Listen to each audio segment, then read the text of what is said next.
मैं तेरे शरण में आया हूँ, मेरी पुकार सुन ले। मैं तेरी शरण में आया हूँ, मेरी पुकार सुन ले। एक छोटा सा भेंट लेके आया हूँ, उसकी अर्जी सुन ले। हे माँ, उसकी अर्जी सुन। हमको माता तेरी जरूरत है, हमको माता तेरी जरूरत है। कितनी बढ़िया कितनी सुंदर, कितनी बढ़िया कितनी सुंदर माँ तेरी मूरत है।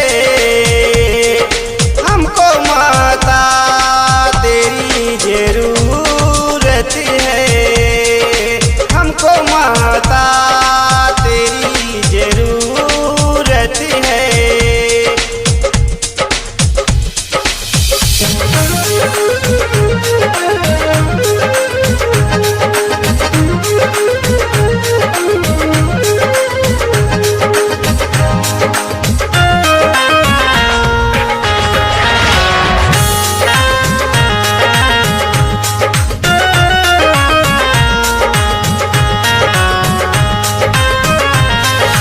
कोई पैदल ही जाता है, कोई घोड़े से जाता है।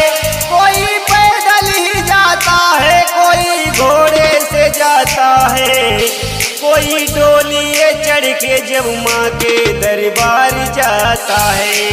बड़े सत्य भाव से भगता जब अपने सिर को झुकाता है, तो भगता प्यार से क्या कहता है? हमको माता तेरी जरूरत है, हमको माता तेरी जरूरत है। कितनी बढ़िया कितनी सुंदर, कितनी बढ़िया कितनी सुंदर माँ तेरी मूरत है। हमको माता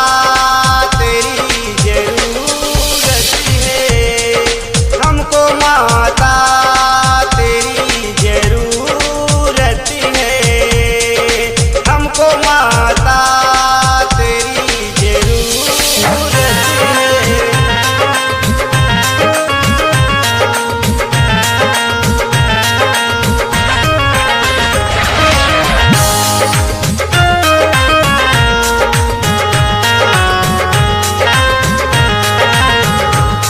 कोई दिल्ली से आता है, कोई बम्बे से आता है।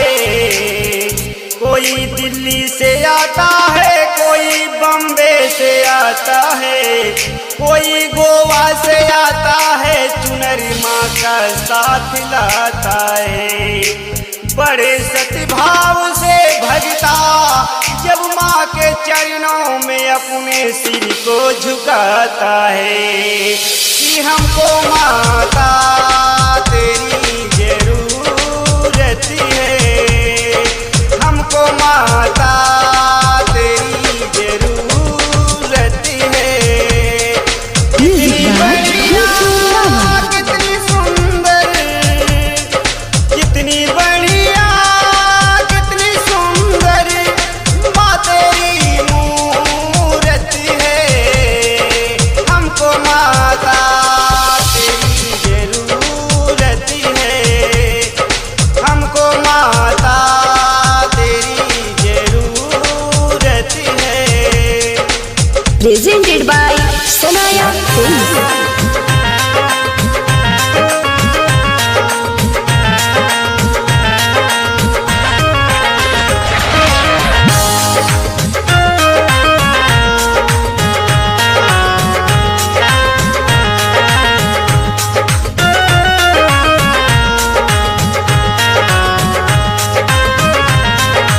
कुंवर का जब नवरातम आता है, कुंवर का जब नवरातम आता है, तो कोई जगराता कराता है।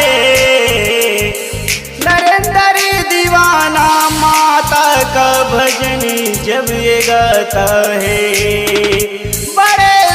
भाव से जब अपने सिर को झुकाता है कि हमको माता तेरी जरूरत है, हमको माता तेरी जरूरत है।